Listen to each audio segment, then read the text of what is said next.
Buen día chicos, dado que hoy 17 de mayo es el Día Mundial de la Hipertensión, el Círculo de Estudios Bizancio ha preparado la clase de Fisiología sobre presión arterial. Bueno, yo soy César Ladines, alumno de la Universidad de Piura y docente de Fisiología. Antes de empezar, veremos el contenido hablaremos acerca de qué es la presión arterial, una breve definición, y hablaremos sobre los mecanismos de regulación de la misma. Bien, empecemos. Para hablar de la presión arterial es importante recordar que en nuestros vasos sanguíneos lo que está corriendo es sangre, ¿sí? Es redundante, pero es importante tener eso en mente. La sangre que corre por nuestros vasos sanguíneos corre con una determinada fuerza, determinado flujo. Esta fuerza no solamente va a ir en dirección del vaso, sino que también va a golpear las paredes del mismo. Y al momento de que golpea las paredes, genera una presión. Esa presión, ese golpe, esa fuerza de la sangre sobre las paredes se le denomina presión arterial. Ojo con ello. ¿Y de cuánto debe ser esta presión arterial? Bueno, el valor normal es de 100 milímetros de mercurio. Es importante que nosotros mantengamos esta presión, ya que si se mantiene así, esta sangre va a poder perfundir a los tejidos, es decir, la sangre va a poder entrar hacia el tejido y poder irrigar cada célula y darle sus respectivos nutrientes y permitirle que genere su energía. Bien, pero ahí no termina. Cuando nosotros hablamos de presión arterial es importante saber eh, de qué depende esta misma. La presión arterial en nuestro cuerpo depende de dos factores. Por un lado, del gasto cardíaco, que hace referencia a la cantidad de sangre que libera el corazón en un minuto, y va a depender de la resistencia vascular periférica. Bien, ¿y cómo interactúan estos dos? Pues estos dos son directamente proporcionales a la presión. Si alguno de ellos incrementa, lo que va a generar es que la presión arterial incremente. ¿Y cuándo o en qué situaciones pueden incrementar? Pues aquí les he puesto unos cuantos ejemplos. En el caso del gasto cardíaco va a incrementar cuando tenemos una sobrecarga de líquidos. Es decir, si nosotros incrementamos el volumen sanguíneo, lo que vamos a generar es que mayor volumen de sangre le llegue al corazón y por ende mayor volumen de sangre este expulse en cada bombeo, ¿sí? Eso va a generar que incremente la presión. ¿Y cuándo cuando incrementa el volumen sanguíneo? Pues en diferentes situaciones. Cuando se activa el sistema renina-angiotensina-aldosterona, que no voy a profundizar ahora mismo, pero que lo vamos a ver en unas cuantas diapositivas más adelante. Y cuando hay oliguria, es decir, cuando no estoy orinando mucho, recuerden que si yo no orino, ese líquido que debía botar en la orina se va a almacenar en mis vasos sanguíneos. Por ende, incrementa el gasto cardíaco. También cuando hay retención de sodio, importantísimo recordar que donde hay sodio hay agua. Entonces, si yo retengo en mis vasos sodio, significa que también estoy reteniendo agua. Ojo con ello. Y bueno, estos dos anteriores pueden ser consecuencias de la famosa falla renal. ¿Sí? Todo esto generaría qué cosa que incremente el gasto, por ende que incremente la presión. Pero les dije que hay otro factor que es la resistencia vascular periférica. ¿Y en qué momento se altera esta? Por un lado, cuando disminuye el calibre de los vasos. Estoy seguro que la mayoría de aquí alguna vez ha tenido una manguera en su casa y le ha puesto el dedo en la boca de la manguera. ¿Qué pasaba cuando nosotros poníamos el dedo? El chorro que caía con poca fuerza, al momento de que pusimos el dedo, empieza a salir de manera más potente. ¿Por qué? Porque cuando nosotros ponemos el dedo, lo que estamos haciendo es reduciendo el calibre. Y por leyes físicas, si tú reduces el calibre, incrementas la presión, es decir, la sangre va a ir con más fuerza. ¿Sí? Bien, eso es lo que pasa de la misma manera que con la manguera en nuestro cuerpo. Si yo disminuyo el calibre de un vaso, incremento la resistencia vascular periférica, por ende incremento la presión. Pero no solamente basta con reducir el calibre. ¿Qué pasa si yo la hago más rígida? Si hago más rígida la pared de mi vaso. Si es que disminuye la distensibilidad del vaso, entonces cuando haya sangre, cuando pase la sangre por ahí no se va a poder distender y va a generar una mayor presión. De la misma manera, todo esto aumenta la presión arterial. Bien, teniendo en cuenta estas breves definiciones sobre presión arterial y sabiendo de qué depende la presión, nunca se olviden de esto, del gasto cardíaco y de la resistencia vascular periférica, ahora ya podemos hablar acerca de la regulación de la presión. Cuando nosotros hablamos de regulación de presión, nos referimos a tres momentos, o lo podemos clasificar en tres momentos. Una regulación rápida, que es en segundos, bueno, puede llegar hasta minutos, pero básicamente es inmediata, y una regulación que es intermedia y a largo plazo, ¿sí? Que ya estamos hablando de horas o incluso de semanas, días a semanas, ¿sí? De manera general, cuando hablamos de la regulación rápida nos referimos al sistema nervioso, ¿sí? ¿Y quiénes participan aquí? Bueno, los varoreceptores, una regulación rápida por varoreceptores, por quimiorreceptores y bueno, una isquemia del sistema nervioso central. Todos estos de aquí aumentan la presión o bueno, controlan la presión en segundos. En el caso de la intermedia y a largo plazo, estamos hablando principalmente de el sistema regulador controlado por el riñón. El riñón se activa ya más tardíamente, eso es importante tener en cuenta, ¿sí? Y en el caso de la intermedia vamos a hablar de las vasoconstricciones, generadas ¿por quién? Por el sistema renina-angiotensina-aldosterona, que vamos a ver más adelante que se detona, inicia gracias al riñón. Movimientos de líquidos a través de los capilares y las constricciones por adrenalina, noradrenalina o vasopresina. Eso es intermedio. Y a largo plazo, la que más me importa son estas dos. El control renal debido a el sistema de líquidos corporales. Nuevamente vamos a hablar de la vasopresina, un poco también del sistema renina-angiotensina-aldosterona. Bien, ahora, no vamos a hablar hoy de todos estos, pero sí de los más importantes, como les comento, que son los vasoreceptores y el sistema renina-angiotensina-aldosterona junto con la vasopresina. Bien, empecemos. Para hablar primero de regulación, tenemos que tener una definición, un concepto claro. Yo regulo mi presión arterial cuando hay una alteración de la misma. Si es que la presión arterial está normal, no necesito yo activar una vía de regulación porque está en su rango normal. En cambio, si es que la presión ha incrementado o ha disminuido, sí necesito yo regularla. Pero la pregunta es, ¿y yo cómo sé que la presión ha aumentado o ha disminuido? Pues la respuesta es sencilla. Todos los sistemas de regulación inician con la detección de la presión, ¿sí? Con un sistema de detección. En el caso de los vasoreceptores, del sistema de regulación por vasoreceptores, justo son los vasoreceptores los que se encargan de detectar esas variaciones de presión, ¿sí? ¿Y dónde están estas estructuras, estos receptores de presión? Pues tenemos en varias partes de nuestro cuerpo, pero principalmente en tres. A nivel del seno carotidio, recordarán ustedes su anatomía, que a nivel del cuello nosotros tenemos las carótidas. Inicia una carótida común que luego se divide en una interna y una externa. Bien, justo en la división de las carótidas, en interna y externa, está el seno carotidio. Ese seno carotidio, que es esta partecita aquí rechoncha, gordita, es un vasoreceptor. Es rico en ciertos nervios, en un entramado nervioso que junto con el vaso propiamente detectan los cambios de presión. Lo mismo pasa a nivel del arco aórtico, también conocido como el callado aórtico, y a nivel de las aurículas cardíacas. Bien, ¿cómo funciona esto? Cuando incrementa la presión arterial, estas estructuras, ya sea el seno carotidio, el arco aórtico o las aurículas cardíacas, van a tener mayor volumen, ¿verdad? Porque está incrementando la presión. Si es que tiene mayor volumen, se va a distender. Ojo con ello, se distienden las estructuras. Al momento de distender estas estructuras, se activan automáticamente los nervios sensitivos que salen de ellas. ¿Y cuáles son estos? A nivel del seno carotidio, el par craneal número 9 y a nivel del arco aórtico y de la aurícula, de las aurículas cardíacas, el par craneal número 10, el glosofaringio para el primero y el vago para el arco aórtico y las aurículas. Estos dos van a llevar información hacia mi bulbo raquídeo, hacia mi sistema nervioso central. En el bulbo raquídeo dejan la información de que hay una elevada presión en el núcleo del tracto solitario, que ustedes recordarán en anatomía, que es un núcleo compartido por 9, 10 y ramas del 11, y aquí se detecta pues que hay una alteración de la presión. Si está elevada la presión, automáticamente el tracto del núcleo solitario manda una interneurona activando. ¿Logran ver este puntito verde con la más, con el signo de más, de suma? Bueno, significa que está activando al núcleo dorsal del vago, que como ustedes igual recordarán en anatomía, es uno de los 4 núcleos parasimpáticos de los pares craneales, ¿verdad?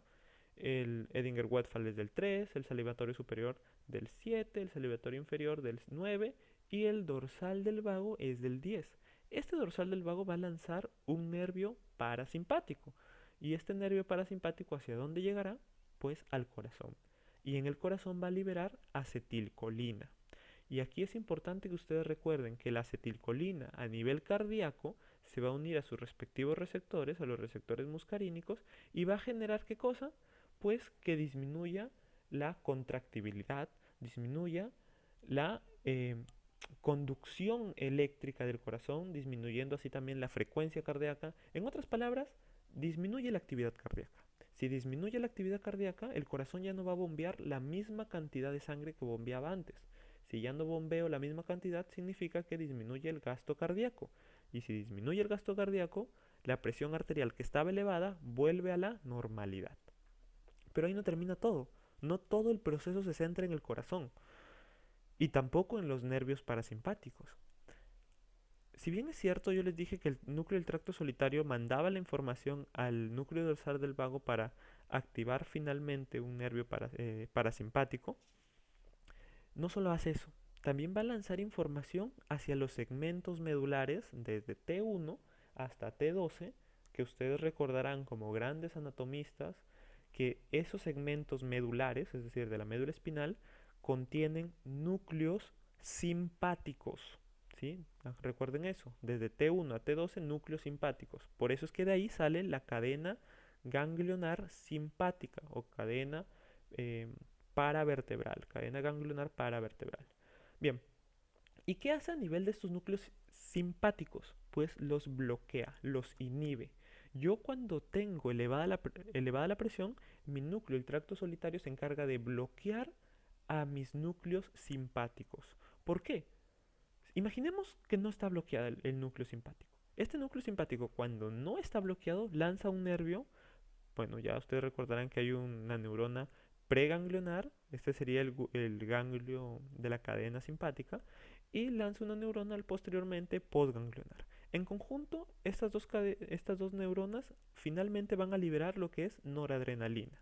La noradrenalina a nivel cardíaco incrementa la contractibilidad, incrementa la conducción eléctrica, en otras palabras, excita al corazón, estimula que el corazón actúe, incremente su actividad. Y pregunta, si yo tenía una presión alta, ¿me conviene tener elevada la actividad del corazón? No, porque si incrementa su actividad, incrementa el gasto cardíaco, incrementaría aún más la presión. Entonces, lo que pasa cuando tengo la presión elevada es que el núcleo del tracto solitario bloquea a los núcleos simpáticos. Si están bloqueados los núcleos simpáticos, ya no van a liberar noradrenalina, por ende el corazón también disminuye su actividad. Pero no solo termina ahí. La noradrenalina y la adrenalina, en general las acetilcolinas, tienen actividad vasoconstrictora, ¿sí? Se encargan de disminuir el diámetro de los vasos. Y recuerdan la fórmula que vimos hace un momento, la presión arterial es igual al gasto cardíaco por la resistencia vascular periférica. Y yo dije que la resistencia vascular periférica es inversamente proporcional al diámetro. Si yo tengo mayor diámetro, menor resistencia vascular periférica, por ende disminuye la presión. Pero si yo tengo menor diámetro, disminuye el diámetro del vaso, incrementa la resistencia vascular periférica y también incrementaría la presión arterial. Entonces, si yo veo que la noradrenalina también incrementa la presión arterial porque incrementa la resistencia vascular periférica, al bloquear yo los núcleos simpáticos, también estoy bloqueando esta actividad, por ende, también ayuda en la disminución de la presión. Y bien, aún no termina esto, en realidad, la noradrenalina, bueno, no la noradrenalina, sino que el sistema simpático también va a encargarse de actuar sobre la médula suprarrenal. La médula suprarrenal, ustedes recordarán que libera las catecolaminas, ¿sí? Libera tanto noradrenalina como adrenalina, que ya dije que tienen acciones excitadoras cardíacas y vasoconstrictoras. Entonces, si yo bloqueo esto, tampoco voy a liberar estas sustancias de la suprarrenal. Bien, así es como se controla a nivel de vasoreceptores. De manera esquemática y súper más sencilla, esto de aquí. Cuando incrementa la presión arterial, hay una excitación, un estiramiento de los vasoreceptores, por ende se excitan los nervios sensitivos, ya sea el 9 o el 10, ¿y qué van a hacer? Activan el sistema parasimpático y inactivan al simpático. Si yo activo el parasimpático, disminuyo la frecuencia, disminuyo la contractibilidad. Y si yo inhibo al simpático, lo mismo, disminuye la frecuencia cardíaca, disminuye la contractibilidad, etc. Todo esto sumado disminuye la presión arterial. Pero por otro lado, cuando disminuye la presión arterial, mira, acá hemos hablado cuando incrementa, lo que hemos dicho es cuando incrementa. Cuando disminuye pasa lo mismo, pero al revés. O sea, en lugar donde está subiendo todo, va a bajar y donde está bajando, sube. Si tengo baja la presión arterial, no hay estiramiento de los vasoreceptores. Si no hay estiramiento, se inhibe la excitación del 10 y del 9. ¿Sí? Como yo estoy inhibiendo la excitación del 10 y del 9, ¿qué va a pasar? Yo bloqueo la actividad del parasimpático. ¿Qué pasa si bloqueo al parasimpático? Incrementa la frecuencia, incrementa en general la actividad cardíaca. Y si yo incremento la actividad también simpática, lo mismo, incrementa la actividad cardíaca. Ambos, ambos mecanismos em, van a terminar generando que incremente la presión arterial. ¿Sí? Son los dos, o sea, es la misma lógica, pero pensada de manera opuesta. ¿Sí? Tengan en mente esto. Eso sería regulación por vasoreceptores. Es sencillo, no es muy complejo, chicos. Ahora vamos a ver otro de los sistemas grandes. Acabamos de ver el de vasoreceptores, que es uno de los inmediatos, de respuesta rápida. ¿Sí? Demora segundos. Ahora vamos a ver los de respuesta más lenta, que vendría a ser la regulación a nivel renal. Bien, para hablar de la regulación a nivel renal es importantísimo recordar esta estructura, el aparato yuxtaglomerular. Cuando nosotros vemos fisiología bueno, histología del sistema renal, nosotros sabemos que la unidad funcional del riñón es la nefrona. Y en la nefrona nosotros encontramos un aparato, un sistema, un aparato llamado aparato yuxtaglomerular, que histológicamente está conformado por tres tipos celulares. Las células de la mácula densa, que son estas anaranjadas, las células granulosas o yuxtaglomerulares, que son estas azulitas, y las células de el mesangio externo, que son estas de aquí celestes, ¿verdad? Las células mesangiales externas, también llamadas de Purkinje o de Lasis. Bien, es importante recordar también la función de cada una de ellas. Las células de Purkinje o de Lasis se encargan de liberación de eritropoyetina. La eritropoyetina lo que hace es estimular la formación de glóbulos rojos. Hoy no vamos a tocar ese tema. Sin embargo, la función de la mácula densa y de las células granulosas están íntimamente relacionadas. Por ello, hay que recordar un poco su función. ¿La mácula densa qué hace? La mácula densa es un detector de ciertos electrolitos. Para ser más exacto, de sodio. Detecta niveles de sodio. ¿Sí? Si incrementa los niveles en el túbulo de sodio, la mácula densa inmediatamente los detecta. Si disminuyen los niveles de sodio en el túbulo, también los detecta. En cambio, las granulosas, las células de la granulosa se encargan de la liberación de renina. ¿Cómo funciona esto? ¿Cómo se asocia la mácula densa y la granulosa en la regulación de la presión arterial? Pues la respuesta es sencillo. Y aquí hay algo que quiero que tengan en mente. Yo les había comentado que donde hay sodio, hay agua. ¿Sí? Entonces, si la mácula densa detecta que hay mucho sodio aquí, significa que hay mucho volumen de agua en el túbulo. Y si hay mucho volumen de agua, significa que hay mucha presión hidrostática a nivel del túbulo renal. Y aquí viene una pregunta interesante, César. Pero aquí ella detecta la presión, detecta el sodio, el volumen de agua a nivel del túbulo renal. Sin embargo, cuando yo hablo de presión arterial, me refiero a las arterias. ¿Por qué ella lo detecta ahí? La respuesta es sencillo. Chicos, las concentraciones de sodio del túbulo renal son directamente proporcionales a las concentraciones de sodio en las arterias. Si incrementa el sodio en la arteria, incrementa el sodio en el túbulo. ¿Sí? Por ende, si incrementa la presión arterial en la arteria, va a incrementar la presión tubular. Entonces, cuando la mácula densa detecta que disminuye el sodio a nivel del túbulo, significa que la presión arterial está disminuida, que hay poco volumen extracelular y bueno, pues puede haber un estrés o trauma. Esto es un tema aparte, pero por ahora estos dos principalmente. Bien, cuando hay poco nivel de sodio, significa que está baja la presión arterial. ¿Y qué hace la mácula densa cuando detecta esto? Manda inmediatamente una señal a las células de la granulosa. ¿Para qué? Para que las células de la granulosa liberen renina. ¿Y qué hace la renina que libera las células de la granulosa? Pues fácil. La renina es una enzima, ¿sí?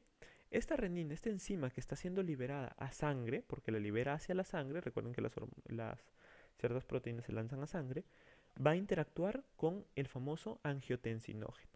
El angiotensinógeno es una proteína de, como bien dice ahí, 453 aminoácidos aproximadamente. Bien, ¿dónde se sintetiza angiotensinógeno? En varias partes, principalmente a nivel hepático, pero no solo en el hígado, ¿ah? También puede ser en el riñón, en el mismo corazón, en el cerebro se libera angiotensinógeno. Sin embargo, la principal fuente de angiotensinógeno es el hígado. Este angiotensinógeno, cuando encuentra la renina lo va a cortar. Lo va a cortar y va a formar una molécula llamada angiotensina 1. Miren, del angiotensinógeno que tenía 453 aminoácidos, ha formado una molécula de solamente 10 aminoácidos, la angiotensina 1.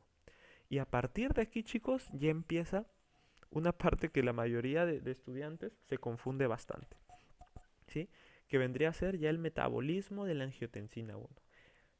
Esta angiotensina 1, que como les comento tiene 10 aminoácidos, se va a exponer a una enzima llamada ECA, enzima convertidora de angiotensina. ¿Quién libera la ECA? Los pulmones. ¿Qué parte del pulmón? El endotelio, es decir, la enzima convertidora de angiotensina se libera de los vasos pulmonares, del endotelio de esos vasos sanguíneos del pulmón sale esta enzima. ¿Y qué función tiene? Cortar a la angiotensina 1. ¿Sí? La corta y forma una molécula llamada angiotensina 2. Y aquí viene un punto que quiero que tengan en mente, porque les va a servir bastante cuando lleven fármaco y si alguno está interesado en investigación farmacológica respecto a la angiotensina, también les va a servir bastante.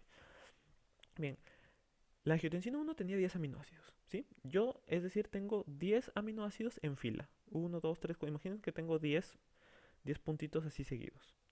La angiotensina 2 se llama 2 porque la angiotensina 1, que tiene 10 aminoácidos, ha perdido 2, ojo con eso, 2 aminoácidos. 2 aminoácidos. ¿A qué hace referencia? A que ha perdido los 2 últimos aminoácidos de la cadena. Es decir, los 2 últimos aminoácidos los ha perdido, por eso ahora tiene 8. Por eso es angiotensina 2, porque ha perdido 2 aminoácidos. Ojo con ello, ahorita no se entiende muy bien, pero en la siguiente diapositiva hay una pequeña gráfica que va a servir. Bien, tener eso en cuenta. La angiotensina 2 tiene dos tipos de receptores principalmente. Los receptores de angiotensina tipo 1, ojo, no estoy diciendo que ese sea un receptor de angiotensina 1, no, es un receptor de angiotensina 2, pero tipo 1, y receptor de angiotensina 2 tipo 2. Y es importante tener esto en mente, ¿por qué? Porque tienen acciones opuestas, ¿sí? Mientras que los receptores de angiotensina 1 se encargan de generar la liberación de aldosterona, generar la reabsorción de sodio a nivel renal. Si yo reabsorbo sodio a nivel renal, estoy reabsorbiendo también agua. Es decir, incrementa el agua en mis vasos sanguíneos. Si incrementa el agua, incrementa la presión. Ojo con ello, el receptor tipo 1 se encarga de incrementar la presión y genera también vasoconstricción. Si yo vasoconstriño una arteria, un vaso, valga la redundancia, ¿qué va a pasar? Incrementa la resistencia vascular periférica. Si incrementa la resistencia vascular periférica, incrementa la presión. En cambio, el receptor tipo 2 tiene una función en específico que es opuesta al receptor tipo 1. Es vasodilatación. Si el receptor tipo 2 genera vasodilatación, ¿qué va a pasar? Va a pasar que la resistencia vascular periférica disminuye. Si disminuye la resistencia vascular periférica, disminuye la presión arterial. Esto es importantísimo, ¿sí? Porque tenemos dos receptores y la misma molécula activa los dos. ¿Qué es lo que pasa en nuestro cuerpo? Pasa que el receptor tipo 1 es más afín a la angiotensina 2, es decir, cuando se sintetiza angiotensina tipo 2, angiotensina 2, esta va a preferir ir al receptor 1 que al receptor 2, quedando muchas veces de lado, desplazado el receptor 2. Eso es por un lado, pero por otra parte, los números de receptor tipo 1 son mayores a los receptores tipo 2, es decir, tenemos más receptores vasoconstrictores que receptores vasodilatadores. Bien, tener eso en cuenta. ¿Por qué? Ahora sí, vamos a meternos en la parte bioquímica, que es quizás una parte un poco tediosa para algunos. Les había comentado que este de aquí es la angiotensina. La angiotensina 1 es una molécula de 10 aminoácidos. Ustedes pueden contar del 1 hasta el 10. Hay 10 aminoácidos seguidos. Bien, sobre esta, sobre la angiotensina 1 van a actuar las famosas ECA, ¿verdad? Enzima convertidora de angiotensina. Cabe recalcar que hay varios tipos de ECA. Hay ECAS 1, ECAS 2 y otras más. Bien, las ECAs lo que van a hacer es cortan los aminoácidos de la angiotensina 1, ¿sí? Miren, y esta parte aquí es importante. Hay un tipo de ECA, de enzima convertidora de angiotensina, que se llama enzima convertidora de angiotensina tipo 2. La enzima convertidora de angiotensina tipo 2 solamente corta los aminoácidos finales, de la cadena final.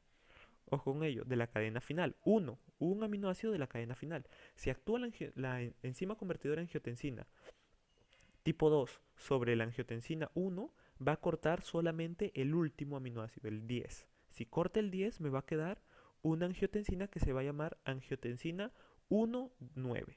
¿Por qué?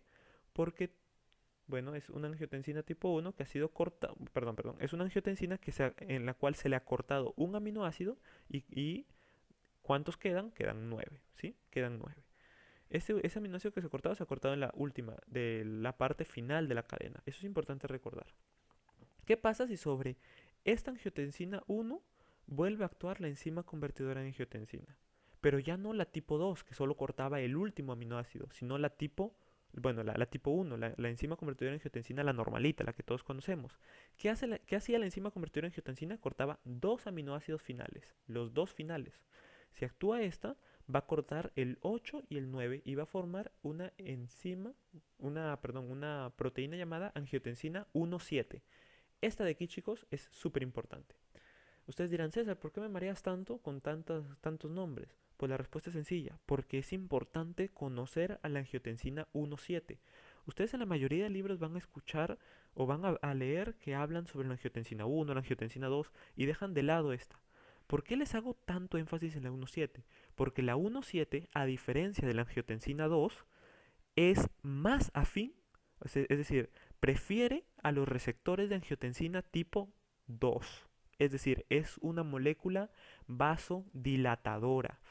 Ustedes van a leer muchas veces en libros de fisiología que las angiotensinas son moléculas vasoconstrictoras.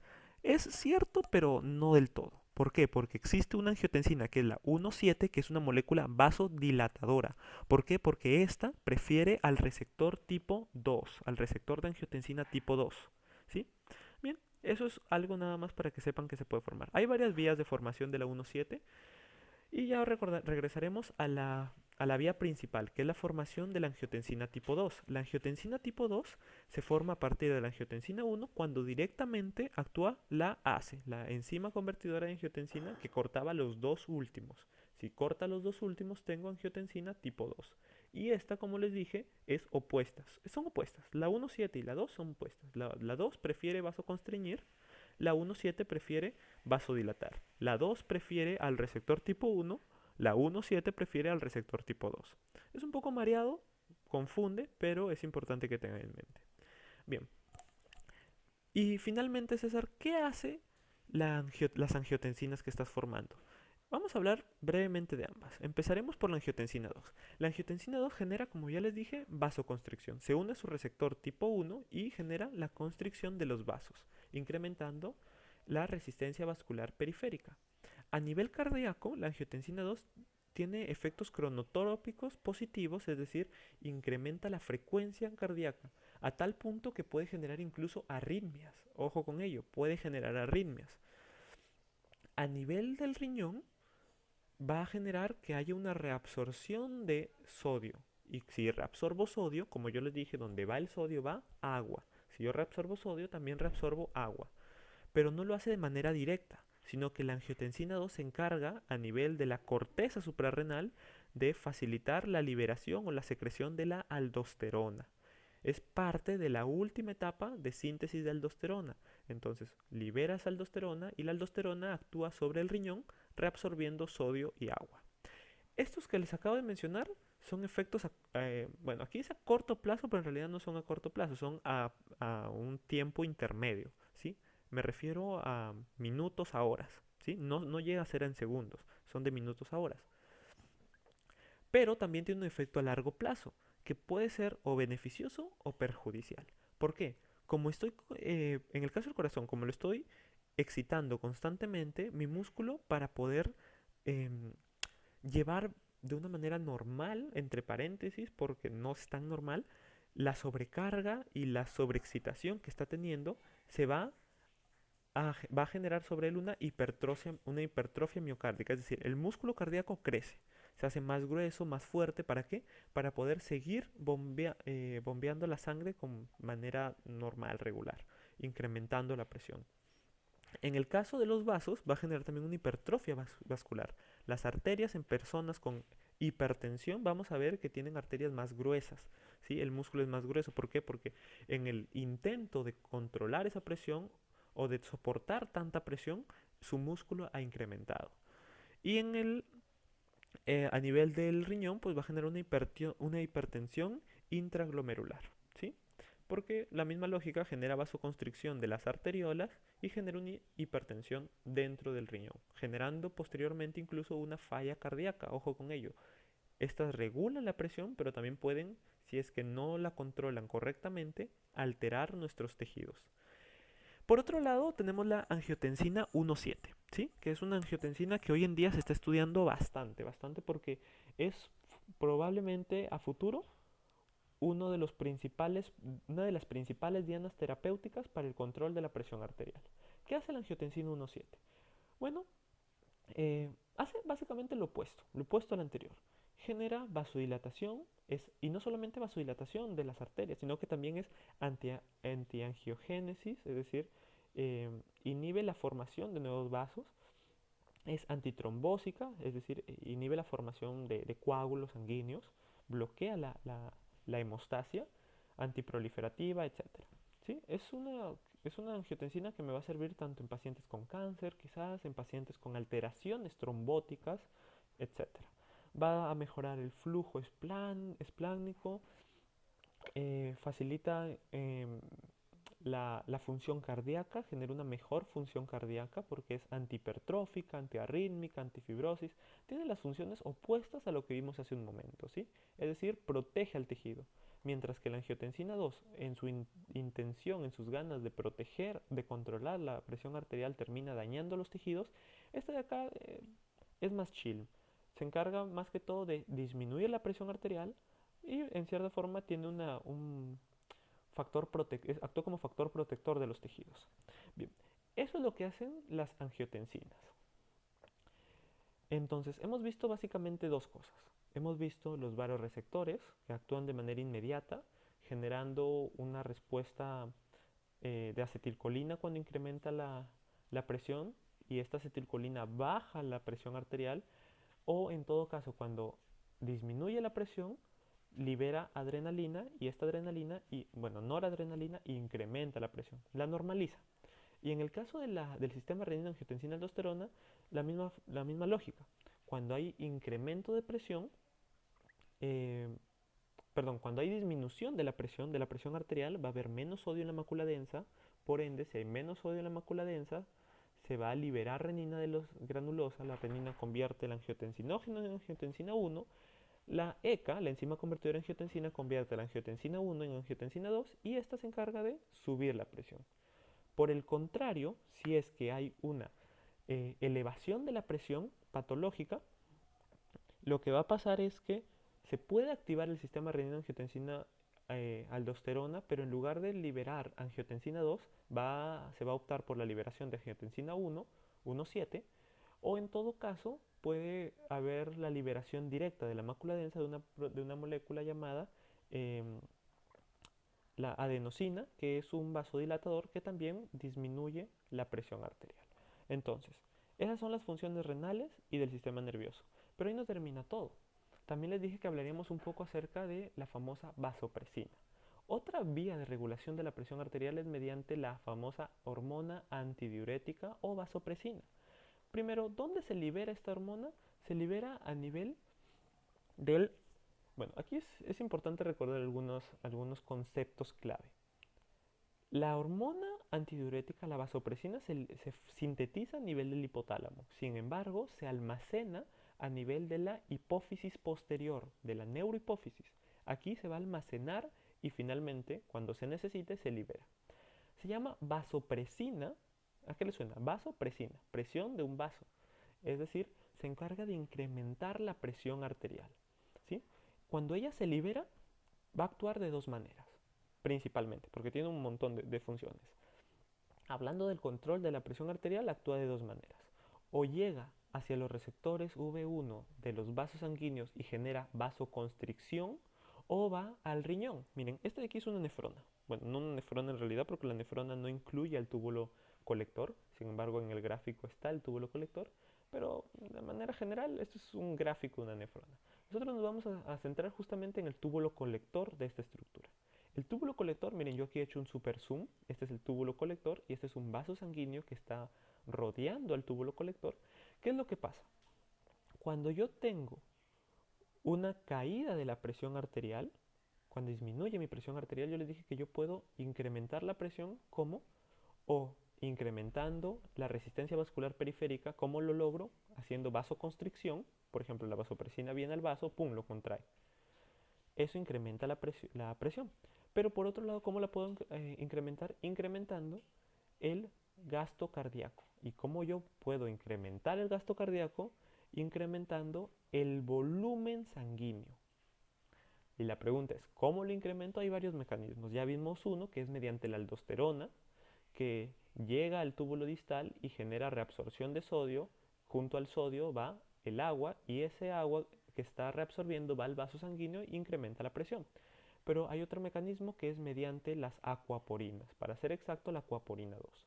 Cuando la vasopresina se libera en un estado de hipotensión, cuando estoy hipotenso, es decir, con la presión arterial baja, esa vasopresina va a llegar a su receptor del túbulo colector. Este receptor se llama receptor de vasopresina 2, RV2. Cuando llega al receptor de vasopresina 2, automáticamente activa a la adenilato ciclasa.